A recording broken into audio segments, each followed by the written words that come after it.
मांगते हैं, आमीन। ठीक है, हम लोग आज भजन संहिता 43 अध्याय को ध्यान करेंगे। भजन संहिता जो 43 अध्याय है वो भजन संहिता 42 अध्याय का ही कुछ शेष बचा हुआ भाग है, जिसके बारे में आज हम लोग ध्यान करेंगे। यहाँ पे हम लोग ध्यान करेंगे कि जो दाऊद जो है 5 तरीका की प्रार्थना करता है अपने जीवन में ना, क्या क्या प्रार्थना करता है उस विषय को आज हम लोग एक एक कर करके जानेंगे। जब हम लोग पहला वचन को पढ़ते हैं तो वहाँ पे हम लोग दाऊद का पहला प्रार्थना को देख सकते हैं। दाऊद किस तरह से अपने जीवन में प्रार्थना करता था या परमेश्वर के साथ किस तरह से बढ़ता है, तो उसे हम लोग देख सकते हैं। पहला वचन में हम लोग देखते हैं कि हे परमेश्वर, मेरा न्याय चुका और विधर्मी जाति से मेरा मुकदमा लड़, मुझको छलनी और कुटिल पुरुष से बचा। देखिए यहाँ पे दाऊद जो एक राजा है ना, सबसे ऊंचा पद इसराइलियों में दाऊद का है। लेकिन दाऊद एक राजा होने के बावजूद भी वो परमेश्वर से जो कुटिल पुरुष रहते हैं या जो बुरे पुरुष सब रहते हैं, बुरे इंसान सब रहते हैं, उस सब के विषय में दाऊद परमेश्वर से न्याय चुकाने के लिए बोला ना। यानी कि दाऊद जो है अपने उस पद को, जिस पद पे वो है, उसे भूल गया है। अपने आप एकदम परमेश्वर के सम्मुख जब गया है तो पूरा नम्र बना दिया, अपने आप एक बालक के जैसे बना दिया। दाऊद जो है राजा होने के बावजूद भी परमेश्वर से न्याय मांग रहा है ना। हम आजकल मसीह जीवन में भी ऐसा ही होता है कि अगर हमारे जीवन में कोई भी व्यक्ति के द्वारा, अगर हमारे जीवन में कुछ दुख तकलीफ या परेशानी आता है या जिस व्यक्ति के द्वारा उसके द्वारा हमारे जीवन में कुछ बुराई होता है, तो हम सब तुरंत उसका न्याय करना चाहते हैं ना। या जैसे वो व्यक्ति हमारे साथ करता है वैसे ही हम भी उसके साथ बदला करना चाहते हैं। लेकिन दाऊद जो है एक राजा होने के बावजूद भी ऐसा नहीं करता। वो हर एक विषय को लेकर के परमेश्वर के पास जाता है और परमेश्वर से दाऊद न्याय मांगता है ना। दाऊद कभी अपने आप न्याय नहीं करता, वो बल्कि परमेश्वर के हाथों में सौंप देता है कि परमेश्वर तू ही न्याय कर बोल के ना। हमारे जीवन में भी ऐसे ही होना चाहिए हमारे गुण की। जब हमारे जीवन में कुछ दुख तकलीफ आता है या कोई व्यक्ति के द्वारा जब हम लोग निराश होते हैं या कोई व्यक्ति के द्वारा हमें बुरा भला बोला जाता है, तो हमें तुरंत उसका न्याय नहीं करना चाहिए या उसके विरुद्ध कुछ हम लोग को बोलना नहीं चाहिए। लेकिन उस बात को लेकर, जिस बात से हमारा मन उदास हुआ है या जिससे हम लोग परेशान है, उस चीजों को लेकर हमें परमेश्वर के पास जाना चाहिए और परमेश्वर से ही न्याय मांगना चाहिए, जैसे दाऊद यहाँ पे न्याय करता है। क्योंकि जब परमेश्वर किसी व्यक्ति के जीवन में कोई अच्छा काम करता है या परमेश्वर किसी व्यक्ति के जीवन में कुछ कार्य करता है, तो वो हमेशा एक व्यक्ति के जीवन में अच्छा ही होता है। या वो परमेश्वर न्याय करे या उसके जीवन में कुछ भी अचंभा का काम करे, तो जो काम परमेश्वर करता है वो हमेशा उस व्यक्ति के जीवन में अच्छा होता है। जैसे दाऊद हमेशा अपने कष्टों को, अपने दुखों को परमेश्वर के सामने जाके परमेश्वर से न्याय मांगता था, जिसके कारण हम लोग दाऊद के जीवन में देखेंगे तो वो बहुत खुशी के साथ अपने जीवन को बिताते हैं ना। उसको मारने के लिए शाऊल ने कितना प्रयास करता है, लेकिन फिर भी दाऊद जो है परमेश्वर के शरण पे रहकर हमेशा परमेश्वर से न्याय मांगने के कारण वो हमेशा खुशी से रहता है। अगर हम लोग भी अपने दुख कष्टों या हमारे जो समस्या है जिससे हम लोग नाराज है या जिससे हम लोग परेशान है, उस चीजों को अगर हम लोग परमेश्वर के पास लेकर जाएंगे और परमेश्वर से प्रार्थना करेंगे कि परमेश्वर इसका न्याय तुम ही कर, या ये जो चीज है जो हमारे जीवन में इससे मैं कैसे बाहर निकलूं इसको तू ही बता, बल्कि जब परमेश्वर के सम्मुख किसी भी चीज को लेकर जाएंगे तो परमेश्वर हमेशा उसका हल देते हैं और हमेशा उस चीज से हम लोग को बाहर निकालते हैं। तो हम लोग इस अध्याय में पहला चीज देख सकते हैं कि जब हमारे जीवन में कुछ दुख तकलीफ आता है तो हमें दाऊद के जैसे अपने प्रार्थना के द्वारा परमेश्वर से न्याय मांगना है कि परमेश्वर तुम ही इसे पूरा करो, तू ही इस समस्या से हमें दूर कर बोल के हम लोग परमेश्वर के पास जाना है। तो परमेश्वर हमें सही मार्गों पर चलाते हैं। और जब हम लोग दूसरा वचन को देखते हैं तो वहाँ पे हम लोग दूसरा विषय को देख सकते हैं कि दूसरा वचन वैसे बताता है, क्योंकि है परमेश्वर तू ही मेरा शरण है, तूने क्यों मुझे त्याग दिया। देखिए यहाँ पे दाऊद दूसरा प्रार्थना कर रहा है कि परमेश्वर तू मेरा शरण स्थान है, जहाँ पे मैं रहता हूँ, जहाँ पे मैं खाता पीता हूँ, हर चीज तेरे ही सामने करता हूँ परमेश्वर, लेकिन तूने मुझे क्यों त्याग दिया बोल के दाऊद यहाँ पे प्रार्थना कर रहा है ना। ठीक है, जब यीशु मसीह क्रूस पे रहता है, जब यीशु मसीह को 2 डाकुओं के साथ क्रूस पे लटकाया जाता है, तो वहां पे भी यीशु मसीह यही प्रार्थना करता है कि अंतिम घड़ी में कि परमेश्वर तूने मुझे क्यों त्याग दिया ना। यहाँ पे दाऊद का प्रार्थना और यीशु मसीह का प्रार्थना एक ही रहता है कि तूने मुझे क्यों त्याग दिया या क्यों छोड़ दिया बोल के। लेकिन जब इसे हम लोग देखेंगे तो परमेश्वर जो है कभी एक व्यक्ति को छोड़ते नहीं है ना, क्योंकि परमेश्वर जो है जिस समय इंसानों को बनाया था उस समय से आज तक भी जैसे प्यार इंसानों को बनाने के समय रखा था, वैसे प्यार परमेश्वर आज भी हर एक व्यक्ति से रखता है। लेकिन इंसान के गलती की वजह से या एक व्यक्ति की गलती की वजह से परमेश्वर हमसे दूर हो जाता है। और परमेश्वर और हमारे बीच में जो रिश्ता रहता है प्रेम का, वो एक पाप की दीवार के जैसे बन जाता है, जिसके कारण परमेश्वर हमसे दूर हो जाते हैं। लेकिन अगर सच देखा जाए तो परमेश्वर हमें कभी भी नहीं छोड़ते, हर एक पल हमारे साथ रहते हैं और हमेशा हमें अपने एक पिता के जैसे हाथ पकड़ के चलाते रहते हैं। जब हम लोग बाइबल में देखते हैं तो एक वचन है कि जैसे एक माता जो है अपने दूध पीते बच्चों को भूल सकते हैं ना, और ये आजकल का जनरेशन में ऐसे हो रहा है कि बहुत सारे ऐसे माता पिता है जो अपने बच्चों को भी नहीं जानते, अपने बच्चों को भूल जाते हैं। लेकिन परमेश्वर बोलता है कि मैं तुम्हें कभी नहीं भूलूंगा, मैं तेरे जो चित्र है उसे अपने हथेली में बना के रखा बोल के परमेश्वर बोलता है। परमेश्वर कभी एक व्यक्ति को नहीं छोड़ते, लेकिन इंसान की गलती की वजह से ही परमेश्वर एक व्यक्ति से दूर हो जाते हैं। जब हम लोग इसराइलियों के जीवन में देखते हैं तो इस विषय को हम लोग अच्छे से समझ सकते हैं कि परमेश्वर सच्ची में कभी कोई व्यक्ति को नहीं छोड़ते। देखिए, जब इसराइलियों को परमेश्वर मिस्र देश से निकाल के ला रहे थे, तो परमेश्वर चाहते थे कि इसराइल लोग हमेशा मेरे बातों को माने, मेरे आज्ञाओं को माने बोल के परमेश्वर चाहते थे। लेकिन इसराइल लोग जो है हमेशा परमेश्वर जो चीज चाहते थे उससे अलग वो लोग जीवन बिताते थे। जो परमेश्वर चाहते हैं उसे ना करके वो लोग उल्टा जीवन बिताते हैं। लेकिन फिर भी परमेश्वर जो है उन लोगों को कभी त्यागा नहीं, हमेशा अपना बना कर रखा। जब तक यीशु मसीह इस संसार में नहीं आए और मर के फिर से वापस नहीं चले गए, तब तक परमेश्वर जो है हमेशा इसराइलियों को ही अपने प्रजा समझा था ना। लेकिन इसराइल लोग जो है हमेशा परमेश्वर को छोड़ देते थे, जिसके कारण परमेश्वर जो लोगों को एक सबक सिखाने के लिए या उन लोगों को एक पता चलना चाहिए कि मैं ही उन लोगों का परमेश्वर हूँ, मैं उन्हें कभी नहीं छोड़ूंगा बोल के परमेश्वर उन लोगों को कुछ राजाओं के पास या कुछ लोगों के पास दे देते थे, जिसके कारण उन लोग को एक अंदर में एक अफसोस होता था कि हाँ, परमेश्वर जिसने हमें बचाया उसने हमें कभी नहीं छोड़ा, लेकिन हम ही लोग उसे छोड़ दिए बोल के उन लोगों को एक अफसोस दिलाने के लिए ही परमेश्वर उन लोगों को राजाओं के हाथ में देते। तो इससे हम लोग सीख सकते हैं कि परमेश्वर जो है कभी एक व्यक्ति को नहीं छोड़ते हैं ना, खास करके मसीह व्यक्ति को कभी नहीं छोड़ते।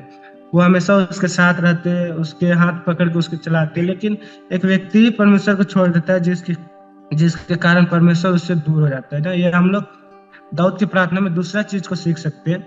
और तीसरा चीज हम लोग देखेंगे तो तीसरा वचन बताता है कि अपने प्रकाश और अपनी सच्चाई को भेज, वे मेरी अगुवाई करे, वे ही मुझको तेरे पवित्र पर्वत पर और तेरे निवास स्थान में पहुंचाएगा। ठीक है, दाऊद के यहाँ पे तीसरा प्रार्थना में हम लोग यीशु मसीह के विषय में देख सकते हैं ना। यीशु मसीह के जब यीशु मसीह इस दुनिया पे आए थे, उससे पहले दाऊद इस दुनिया पे था ना। तो दाऊद जो है, दाऊद के अंदर इतना विश्वास था कि एक दिन परमेश्वर का एक जन आएगा जो हर एक व्यक्ति को परमेश्वर के मार्ग चलाएगा या परमेश्वर के जो पर्वत है उसमें चढ़ाएगा बोल के दाऊद का एक विश्वास था।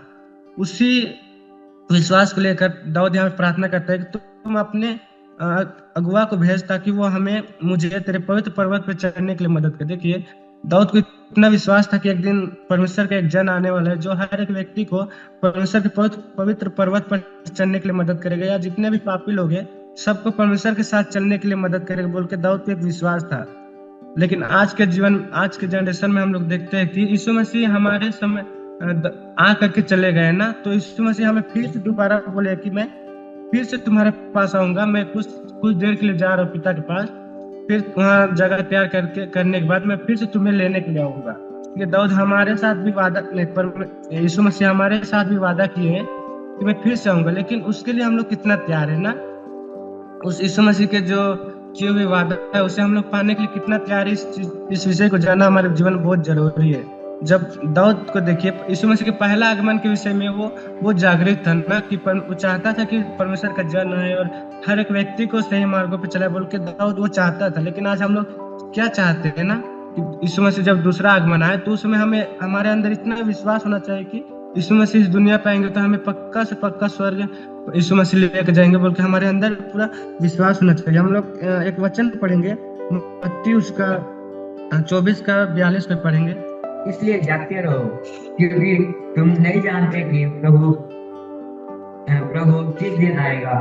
देखिए, यहाँ पे हम लोग देखते हैं कि इसलिए तुम जागते रहो ना। हमेशा हमें अपने आत्मिक जीवन में जागते रहना है। हमारे अंदर जो एक ज्योति है उस ज्योति को हमेशा जलाए रखना है, उसे कभी बुझने नहीं देना है ना। क्योंकि हम लोग नहीं जानते कि यीशु मसीह किस घड़ी और किस समय आएगा। लेकिन यीशु मसीह जब इस दुनिया से जा रहे थे तो हमें ये बताने गए कि हम किस घड़ी आएंगे, क्योंकि यीशु मसीह जानते थे कि अगर मैं इन सब को बता दूंगा तो ये लोग उसी समय तैयार होंगे जिस समय मैं आने वाला हूँ, इसीलिए यीशु मसीह इस चीजों को नहीं बताए। तो हमारे जीवन में आज हम लोग यीशु मसीह को उस दूसरे आगमन को लेकर के किस तरह से तैयार थे। जैसे दाऊद को देखा जाए तो यीशु मसीह के प्रथम आगमन के विषय में वो बहुत तैयार था ना, वो चाहता था कि परमेश्वर का जन आए और हर एक व्यक्ति को परमेश्वर के पवित्र पर्वत पे चढ़ाए बोल के दाऊद चाहता था। और दाऊद अपने प्रार्थना में भी ये प्रार्थना करे। लेकिन आज हमारे जीवन में क्या हमारे प्रार्थना में रहता है कि परमेश्वर जब तुम आएगा तो मैं तेरे साथ जाने के लिए निश्चय तैयार हूँ, मैं तेरे साथ चल रहा हूँ। इसे हमारा प्रार्थना होता है कि नहीं, इसे हमें जानना बहुत जरूरी है और हमेशा हमें अपने जीवन में जागते रहना है। इस विषय को हम लोग दाऊद के तीसरा प्रार्थना से सीख सकते हैं। जब हम लोग चौथा वचन पढ़ते हैं तो वहाँ दाऊद का चौथा प्रार्थना के विषय में हम लोग जान सकते हैं। वहाँ बताता है कि तब मैं परमेश्वर की वेदी के पास जाऊंगा, उस ईश्वर के पास जो मेरे अति आनंद का कुंड है, और हे मेरे परमेश्वर, मैं वीणा बजा बजा कर तेरा धन्यवाद करूंगा। देखिए यहाँ चौथा प्रार्थना देखते हैं कि दाऊद जो है वो हमेशा परमेश्वर के पास, परमेश्वर के वेदी के पास या परमेश्वर को खुश करने वाले बातों को ही वो हमेशा सोचता था ना। वो हमेशा परमेश्वर के भवन में आनंद के साथ जाता था, हमेशा परमेश्वर के लिए कुछ ना कुछ करने के लिए दाऊद हमेशा सोचता था। लेकिन आज के जीवन में क्या हम लोग दाऊद के जैसे सोच रहे, या दाऊद के जैसे हमेशा परमेश्वर के सम्मुख आनंदित के साथ जाने के लिए या परमेश्वर के साथ चलने के लिए आज हम लोग सोच रहे हैं या नहीं, इसे हमें जानना बहुत जरूरी है ना। जब हम लोग परमेश्वर के साथ चलेंगे या परमेश्वर के रास्ते पे चलने की कोशिश करेंगे तो सच में परमेश्वर भी हमें हाथ धर के चलाएंगे, जैसे दाऊद को चलाया है। दाऊद जब परमेश्वर के साथ छोटे से ही परमेश्वर में उभरता था, छोटे से ही परमेश्वर के साथ वो अधिकतर समय बिताता था, जिसके कारण दाऊद को परमेश्वर ने एक बहुत ऊंचे स्थान पर रखे ना। अगर हम लोग भी आज परमेश्वर के साथ दाऊद के जैसे जीवन बिताएंगे या आनंदित के साथ परमेश्वर के पास जाएंगे, उसकी आज्ञाओं को मानेंगे, तो परमेश्वर जो है हमें भी एक समय आएगा जिस समय हमें एक ऊंचे स्थान पे हमें परमेश्वर खड़ा करेगा, जैसे दाऊद को खड़ा किया है। उस प्रकार से परमेश्वर भी हमें एक सही समय पे हमें बढ़ाएगा बोल के हम लोग देख सकते हैं। और जब हम लोग दाऊद का 5वां वचन में देखेंगे तो वहाँ दाऊद 5वां प्रार्थना करता है कि हे मेरे प्राण, तू क्यों गिर जाता है, तू अंदर ही अंदर क्यों व्याकुल है। परमेश्वर पर भरोसा रख, क्योंकि वह मेरे मुख की चमक और मेरा परमेश्वर है, मैं फिर उसका धन्यवाद करूंगा। देखिए यहाँ पे हम लोग देख सकते हैं कि दाऊद जो है अपने प्राण के लिए खुद से प्रार्थना कर रहा है ना, अपने प्राण या अपने आत्मा के लिए दाऊद यहाँ पे प्रार्थना कर रहा है। जब हम मसीह जीवन में जीते रहते हैं या मसीह जीवन में परमेश्वर के साथ बढ़ते रहते हैं तो लोगों के द्वारा हमारे जीवन में बहुत सारे ऐसे बात को सुनने के लिए मिलता है जिससे हमारा विश्वास जो है परमेश्वर से डगमगा जाता है, परमेश्वर से हट जाता है ना। जिस कारण जिस समय हमें भी अपने आत्मा के लिए या अपने प्राण के लिए प्रार्थना करना चाहिए कि परमेश्वर तूने मुझे क्यों छोड़ दिया। इस प्रार्थना को समय हमें भी याद करना चाहिए। देखिए दाऊद यहाँ पे अपने प्राण के लिए या अपने आत्मा के लिए क्यों प्रार्थना करता है ना। दाऊद चाहता तो यहाँ पे अपने शरीर के लिए प्रार्थना कर सकता था या अपने अभिलाषा को पूरा करने के लिए भी प्रार्थना कर सकता था या किसी और विषय के लिए भी प्रार्थना कर सकता था, लेकिन वो अपने प्राण ही को क्यों बोलता है कि तू क्यों गिर जाता है, परमेश्वर पर विश्वास रख, उस पर आशा लगाए रहे, इसे क्यों बोलता है। क्योंकि दाऊद को पता था कि इस जीवन में जो परमेश्वर ने इस शरीर दिया है और शरीर के अंदर जो एक आत्मा दिया है वो आत्मा हमेशा युगानुयुग रहने वाला, और इस शरीर तो मिट्टी से और मिट्टी में ही मिल जाएगा, लेकिन आत्मा जो परमेश्वर दिया है उसे फिर से परमेश्वर के पास जाना बहुत जरूरी है बोल के दाऊद जानता था। इसीलिए वो हमेशा अपने आत्मा को एक उत्साह करते रहता था कि तू क्यों अंदर ही अंदर गिर जाता है, अंदर ही अंदर क्यों व्याकुल है बोल के हमेशा दाऊद अपने आत्मा के विषय में प्रार्थना करता था।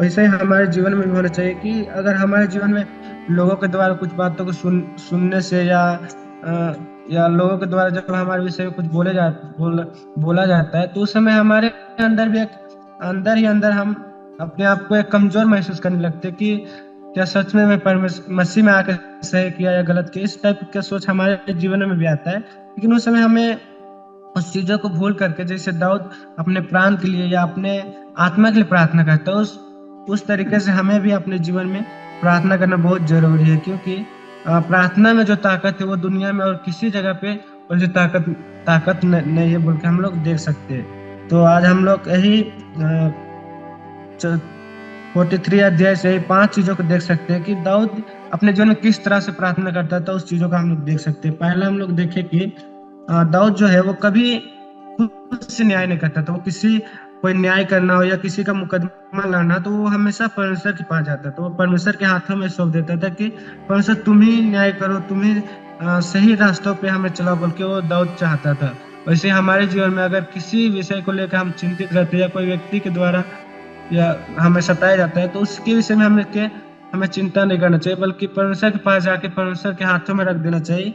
परमेश्वर उसको सही समय पे और सही न्याय परमेश्वर चुकाएंगे, बोल के हम लोग पहला विषय देख सकते हैं। और दूसरा विषय देख सकते हैं कि परमेश्वर जो है एक व्यक्ति को कभी नहीं छोड़ते। परमेश्वर हमेशा उसे अपने साथ अपने हाथों पे हाथ पकड़ के परमेश्वर हमेशा चलाना चाहते हैं। लेकिन व्यक्ति एक इंसान के गलती की वजह से या उसके पाप की वजह से परमेश्वर उससे दूर हो जाते हैं। जैसे हम लोग देख सकते हैं इसराइलियों के जीवन में उन लोग हमेशा परमेश्वर के विरुद्ध पाप किए, जिसके कारण परमेश्वर उन लोगों से दूर हो गए। इसलिए अगर हम लोग हमारे जीवन में पाप नहीं करते या परमेश्वर के साथ हम लोग हमेशा सही संबंध के साथ चल रहे, तो परमेश्वर हमें कभी नहीं छोड़ेंगे, हमेशा हमें अपने साथ ही बढ़ाएंगे, बोल के हम लोग देख सकते हैं दूसरा चीज को।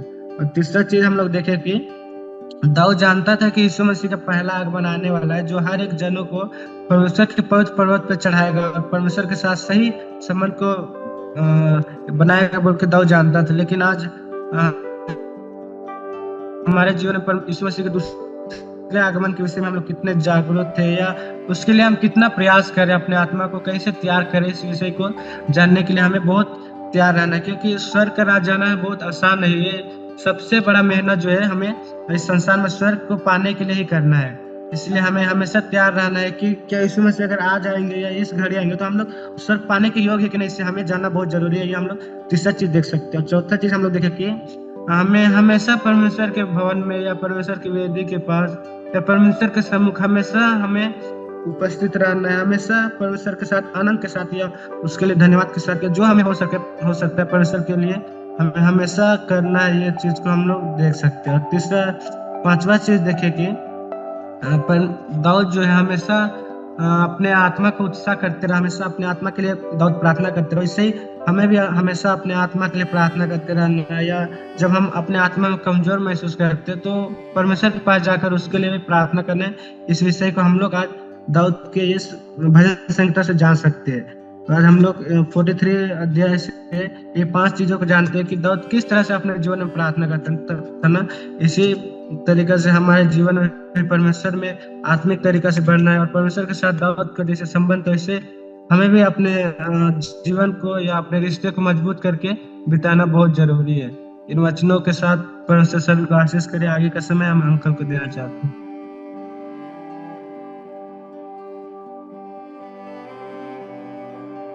Okay, thank you Rahul. परमेश्वर आपको और भी बहुत ऐसे आगे बढ़ाए। हम आगे प्रार्थना करेंगे। प्रिय सभी आंखें बंद कीजिएगा। मैं आप लोगों से निवेदन करूंगा हमारे मध्य में से कोई एक व्यक्ति जन प्रार्थना करें आज के आखिरी प्रार्थना।